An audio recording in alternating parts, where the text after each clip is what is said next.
Now, NBC4 investigates.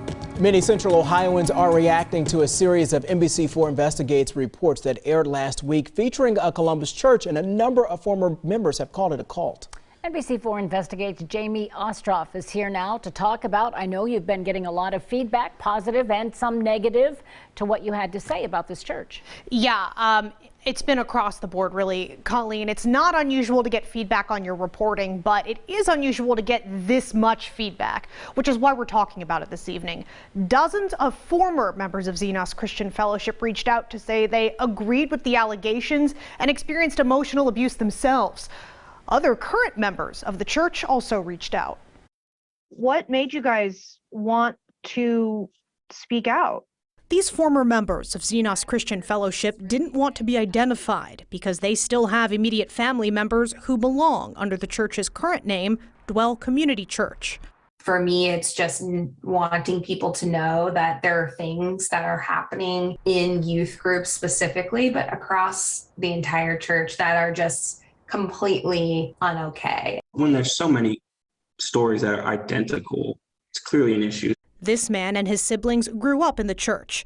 He says he decided to leave when he was asked about his sister's epilepsy. They asked me if she had ever done anything occult or like done a Ouija board, because part of possession could be epilepsy, like seizures. And this woman says she was asked to leave her church group when she was in her mid-teens. Essentially, I had confided in one of my friends that attended the group that I had lost my virginity. So my home church leaders and my discipler basically split up the boys and the girls into two different rooms while I was there, and revealed to the boys that I had gone to school with since I was in first grade that I had lost my virginity. This former member also didn't want to be identified.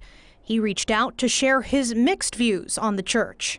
I think Xenos Dwell has a great idea on what religion is, like what Christianity is about, but the execution is beyond terrible. He spoke highly of his time living in a church-affiliated ministry house.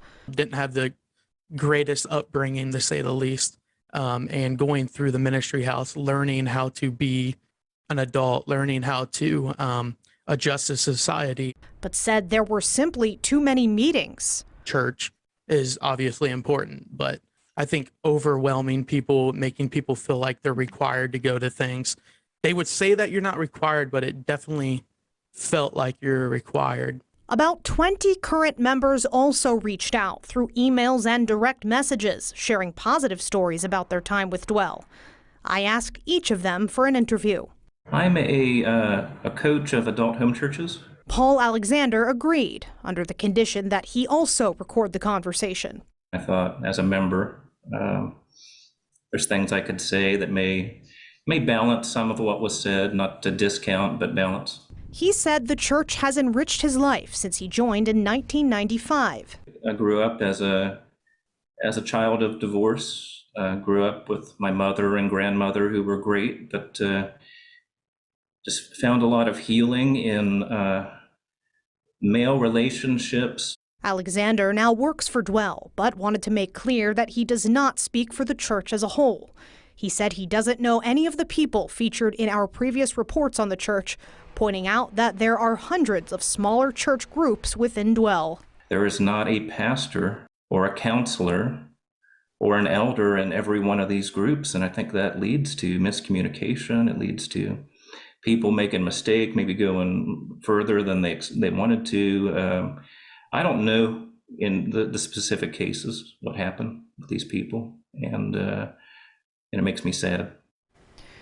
Now, we are going to post that entire conversation with Paul at NBC4i.com, and there you can also find some of the other responses I got from former and current members, plus links to last week's reporting.